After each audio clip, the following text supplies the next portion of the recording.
Ces casques bleus, déployés par l'ONU, étaient chargés de défendre la population civile réfugiée à Srebrenica. Cette enclave avait été déclarée zone de sécurité.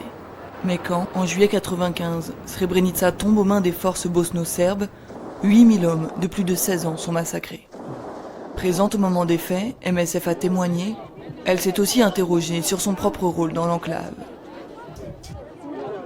Lorsque MSF a commencé à travailler à Srebrenica, ça s'imposait comme une évidence. 40 000 réfugiés qui regroupaient dans un petit village de 5 000 habitants, dans des conditions extrêmement difficiles. Tout ça justifiait pleinement que MSF y soit. En revanche, en connaissant la fin de l'histoire, on doit évidemment s'interroger sur la contribution apportée par MSF à la construction d'une sorte de décor de sécurité.